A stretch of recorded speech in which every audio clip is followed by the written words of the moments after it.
Accounts allow us to identify end users. In our case, we're going to use username and a password that we are going to enter on our phone, our VoIP client, to register our test account. These credentials will allow PortaSwitch to validate us as an authorized user. Fraudulent users without valid credentials will not be allowed to use our funds to place calls to expensive destinations, for example. If we are talking about mobile networks, then SIM cards can be used for user authorization and validation. For companies using SIP trunking, IP addresses may be used for the same purpose. As we already said, accounts are not independent entities in portabilling. An account always belongs to a customer.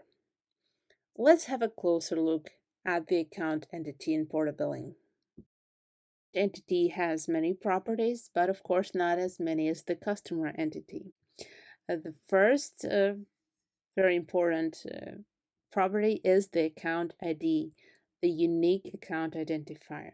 If we create an account with ID SIP1, for example, and then try to create another account with the same ID, we won't be able to do it because the system doesn't allow duplicate IDs. It will give us an error. Accounts must have a main product assigned to them upon creation. Additionally, accounts may have optional add-on products, but add-on products must be allowed with the main product that the account is using. Accounts also have roles. If it's a VoIP customer, the account role is going to be phone line. If it's a mobile customer, it's going to be mobile. Universal covers all possibilities. Accounts, similar to the customer entity, can have their own balance. Usually, a single balance is used at the customer level. For example, if the customer signs up for 3 phone lines, usually it is the customer who makes a unique payment for all accounts.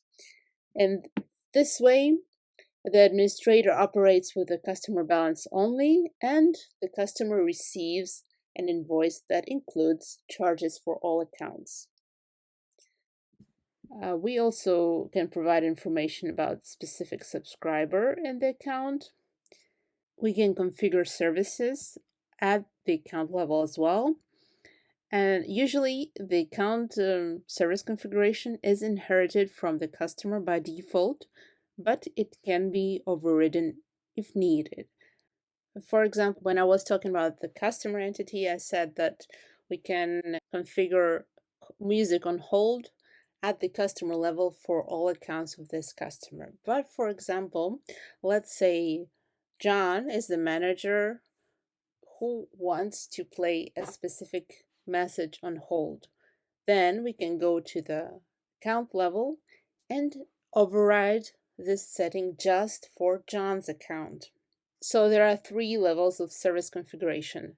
At the product level, this is the broadest set of features that are sold to a large number of customers. Then we have service configuration at the customer level. This is the feature configuration that we apply to all accounts under this customer, but we are not looking specifically to monetize them. And then we have the account level where we do tweaks and different tests and specific configurations, okay, for a specific account. A couple of practical aspects, as usual.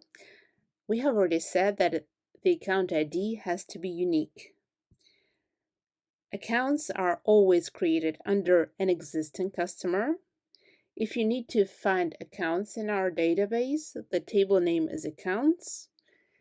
And on our web interface, to find accounts, we go to Sales, Customer, Accounts. Accounts are visible only inside the customer entity. Let's create an account under Test Customer. Let's go to our web interface. Right now, our account list is empty. And let's switch to the Create tab. A typical mistake here is to think that you're creating an account by typing something in here in the search field. Then you start looking for a save button. You click save here. The information about the customer test is equal is saved, but no account is created. To create an account, we go to the Create tab. This is a common mistake for the customer entity as well, and many other entities where you have search and create panels side by side. So here we're going to enter test SIP. The account type is going to be credit and balance control subordinate.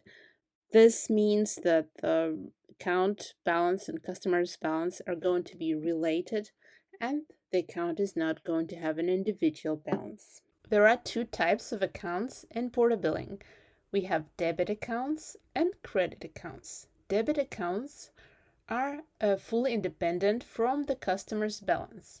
Neither they depend on it nor they influence it. Such accounts can be used for prepaid SIM cards or prepaid calling cards. Say the company ABC buys 20 prepaid SIM cards for the freelancers collaborating with them. The second account type is credit. The customer entity in this case provides credit to the accounts under this customer. Credit accounts can have two types of balance control: subordinate credit limit and individual credit limit. Individual credit limit is set directly on the account. Accounts with subordinate credit limit don't have their own balance, and all of their activities are reflected directly on the customer's balance. Individual credit limit is not that frequently used for accounts. It is required in situations when the customer wants to control spending of a particular phone line or employee. Let's say that the company ABC has a credit limit of $1,000 per month. They hire a freelancer, Ted, to make sales calls. They don't know Ted very well. They don't know how many calls per month he makes. And Ted can inadvertently exhaust the entire credit limit of the company, believing that he has unlimited minutes, for example. Accounts with individual credit limit help solve exactly this problem. When some accounts are not fully trusted, they can be limited. Now let's click Save. Our account test SIP has been saved.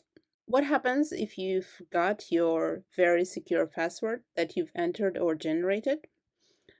There's a way to find it in the system. Let's go to Personal Info, General Info, Additional Info, Account Info. And there you can click the eye icon and you will be able to copy your password. We also have the information about SIP device section here. Right now, our account is not registered on any SIP device, on any phone, but we are ready to do it. We are going to do it in our next video.